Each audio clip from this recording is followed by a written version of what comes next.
আসসালামু আলাইকুম সুপ্রিয় শিক্ষার্থীরা, সবাই কেমন আছো? আশা করি সবাই ভালো আছো। তো তোমরা সবাই দেখতে পারতেছো এখানে একটা সৃজনশীল প্রশ্ন দেওয়া আছে, খুবই কমন একটা প্রশ্ন। প্রায় প্রত্যেক বোর্ডে প্রতি বছরে এইরকম একটা প্রশ্ন আসে, ভারসাম্য দাম পরিমাণ নির্ণয় করার জন্য। আর ঘ নাম্বারে সাধারণত অন্য ধরনের প্রশ্ন করে, যে দাম এত টাকা হলে বা এত টাকা হলে ভারসাম্যের উপর কি প্রভাব পড়বে। এখানে একটু ডিফারেন্ট প্রশ্ন করছে, এরকমও প্রশ্ন মাঝে মাঝে করতে পারে। তো আমরা দেখি এই ধরনের প্রশ্ন আসলে আমরা উত্তর কিভাবে দিব। তো এখানে একটা চাহিদা সমীকরণ, একটা যোগান সমীকরণ দেওয়া আছে। আচ্ছা, এটা হচ্ছে রাজশাহী বোর্ড 2025-এর প্রশ্ন। রাজশাহী বোর্ড 2025-এর 2 নাম্বার প্রশ্নটা সলিউশন আমরা দিচ্ছি। তো দুইটা চাহিদা সমীকরণ, যোগান সমীকরণ দেওয়া আছে।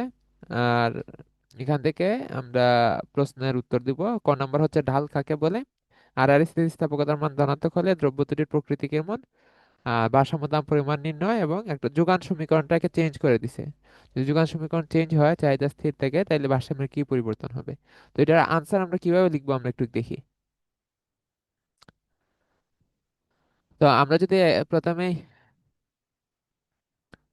আহ, প্রথম প্রশ্নটা দেখি, জ্ঞানমূলক প্রশ্ন, সেটা হচ্ছে ঢাল কাকে বলে। তো ঢাল কাকে বলে, এটা আমরা এক কথায় উত্তর অনেকভাবে দেওয়া যায়। একটা হচ্ছে স্বাধীন চলকের পরিবর্তনের ফলে অধীন চলকের যে পরিবর্তন হয় তার অনুপাতকে ঢাল বলে। অথবা এইভাবেও আমরা লিখতে পারি যে স্বাধীন চলকের এক একক পরিবর্তনের ফলে অধীন চলকের যে যতটুকু পরিবর্তন হয় তাকে ঢাল বলে। অথবা আমরা এইভাবে বলতে পারি যে ভূমি অক্ষের এক একক পরিবর্তনের ফলে লম্ব অক্ষের যতটুকু পরিবর্তন হয় তাকে তা ঢাল বলে। ঠিক আছে, বা আমরা যেরকম লিখছি এইভাবে দিলেও হবে। আচ্ছা, তারপর হচ্ছে আর আর স্থিতিস্থাপকতার মান ধনাত্মক হলে দ্রব্য দুটির প্রকৃতি কিরূপ হবে। তাহলে আমরা জানি আর আর স্থিতিস্থাপকতার মান ধনাত্মক হলে দ্রব্য দুটি হয় পরিবর্তক দ্রব্য, সেটা আমরা জানি, এক কথায় উত্তর দিয়ে দিব। তারপর কেন হয় সেটা আমরা এখানে লিখব, অনুধাবন। আমরা যে বুঝতে পারছি কেন হয় সেটা বুঝাবো। যে দুটি পরিবর্তক দ্রব্যের ক্ষেত্রে একটির দাম বাড়লে অপর দ্রব্যের চাহিদা কি হয়, বৃদ্ধি পায়। উদাহরণস্বরূপ, চিনির দাম বাড়লে গুড়ের চাহিদা বৃদ্ধি পায়।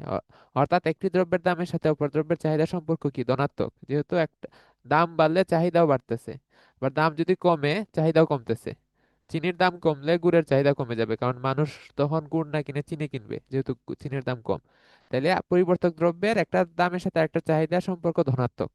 যেহেতু সম্পর্ক ধনাত্মক, তাই পরিবর্তক দুটি দ্রব্যের আর আর স্থিতিস্থাপকতা কি হবে, ধনাত্মক হবে।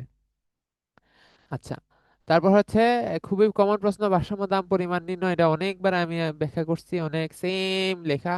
তো প্রথমে আমরা জ্ঞানমূলক উত্তর দিব কি, ভারসাম্য দাম এবং পরিমাণের সংজ্ঞা দিয়ে দিব। যে দামে চাহিদার পরিমাণ এবং যোগানের পরিমাণ সমান হয় তাকে ভারসাম্য দাম বলে, এবং ভারসাম্য দামে যে পরিমাণ দ্রব্য ক্রয় বিক্রয় হয় তাকে ভারসাম্য পরিমাণ বলে।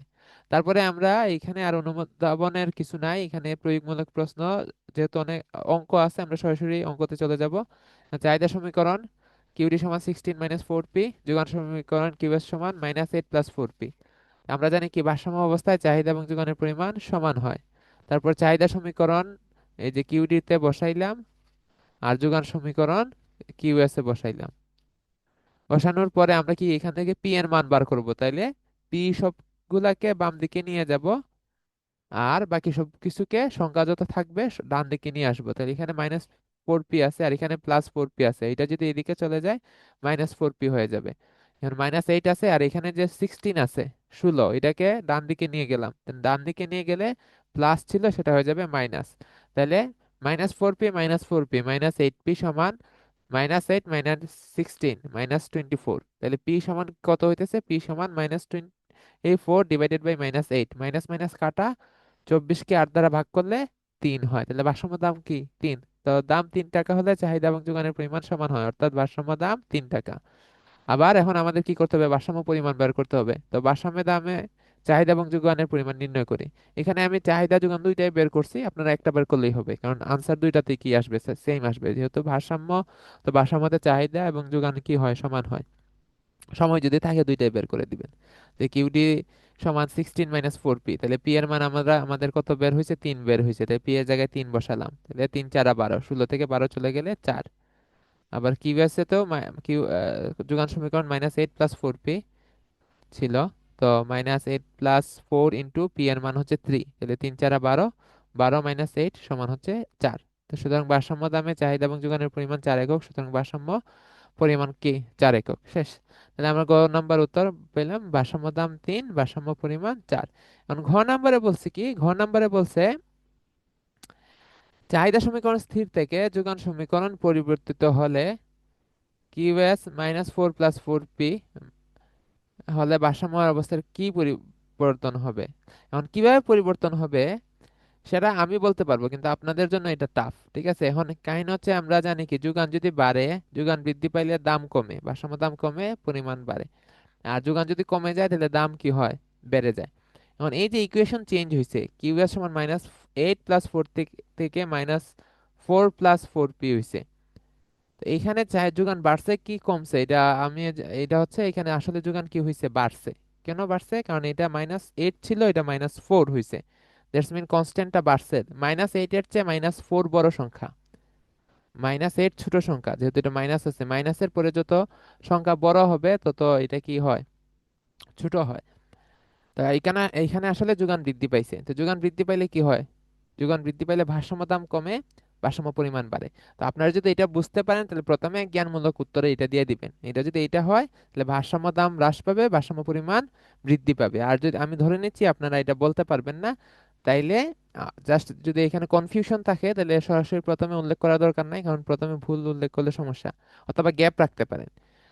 এটা এইভাবে লিখতে পারেন যে চাহিদা সমীকরণ স্থির থেকে যে যোগান সমীকরণ পরিবর্তিত হয়ে এটা যদি হয় তাহলে ভারসাম্য দাম এবং পরিমাণ পরিবর্তিত হবে। এটা তো আমরা জানি যে যোগান যে কোনো একটা চেঞ্জ হলে ভারসাম্য দাম পরিমাণ দুইটাই চেঞ্জ হইব। তারপরে কিভাবে চেঞ্জ হয় সেটা আমরা এখানে ব্যাখ্যা করছি, যে চাহিদা স্থির থেকে যোগান বৃদ্ধি পেলে অর্থাৎ যোগান রেখা ডান দিকে স্থানান্তরিত হলে ভারসাম্য দাম হ্রাস পায় এবং ভারসাম্য পরিমাণ বৃদ্ধি পায়, এটা আমরা জানি। অপরদিকে চাহিদা স্থির থেকে যোগান হ্রাস পেলে অর্থাৎ যোগান রেখা বাম দিকে স্থানান্তরিত হলে ভারসাম্য দাম বৃদ্ধি পাবে এবং ভারসাম্য পরিমাণ হ্রাস পাবে। এই যে আমরা লিখছি এটা অনেক ক্ষেত্রে বলে চিত্রের মধ্যে দেখানোর জন্য।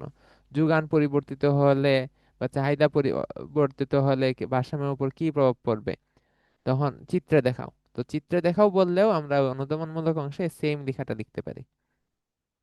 আচ্ছা, এখন আমরা কি করব, এখানে তো চিত্র দেখাতে বলে নাই, তাহলে আমাদের চিত্র আঁকার দরকার নাই। আমরা জাস্ট ম্যাথমেটিক্যালি দেখবো যে দাম কত হয় আর পরিমাণ কত হয়।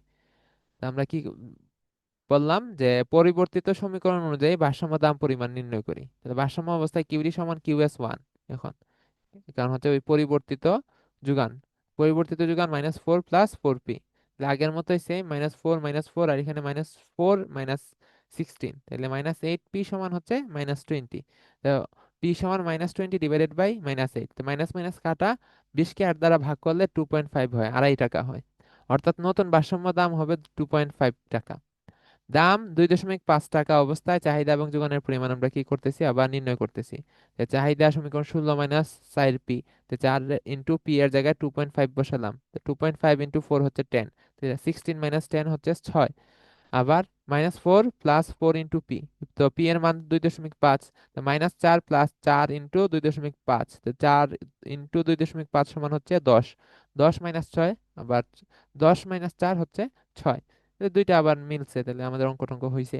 তাহলে আমরা এখানে বলতে পারতেছি দাম 2.5 টাকা অবস্থায় চাহিদা যোগানের পরিমাণ 6, অর্থাৎ ভারসাম্য পরিমাণ 6 একক। তাহলে এখন জাস্ট মন্তব্য দিব যে কি হয়েছে।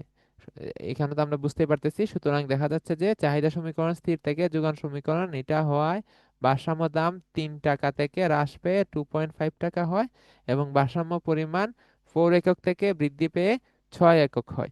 তাহলে আমরা এখানে কি করতে পারি, ওই যে জ্ঞানমূলক অংশটা গ্যাপ রাখতে পারি, এটা পরে লিখতে পারি পরীক্ষার সময় যদি কনফিউশন থাকে। তা আমি উত্তর বের করার পরে তো দেখতে পারলাম যে কি হয়েছে, এখানে আসলে ভারসাম্য দাম কমছে, ভারসাম্য পরিমাণ বাড়ছে।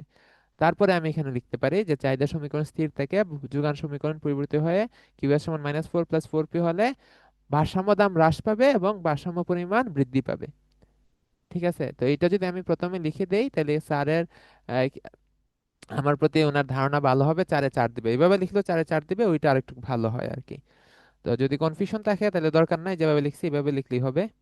আর কনফিউশন যদি থাকেও তাহলে আমরা ওই জ্ঞানমূলক অংশটা পরে লিখতে পারি, জায়গা খালি রাখবো, সব বের করে ফেলবো, দাম কমছে কি বাড়ছে অঙ্ক করে দেখার পরে আমরা জাস্ট এখানে বসাবো যে দাম কমবে চাহিদা বাড়বে। তাহলে এরকম যদি আমরা লিখি, এখানে পাবো 4-এ 4, এখানে পাবো 3-এ 3, এখানে পাবো 2-এ 2, এখানে পাবো 1। তাহলে আমরা এখানে আসলে 10-এ 10 পাবো। আমরা যদি এইভাবে লিখতে পারি, 10 নম্বরের কম দেওয়ার কোনো সুযোগ নাই। তো সবাই চেষ্টা করবা পরীক্ষায় যেন এরকম লেখা যায়। তো আজকের মতো এই পর্যন্তই। তোমরা ভালো থাকো, সুস্থ থাকো, আল্লাহ হাফেজ।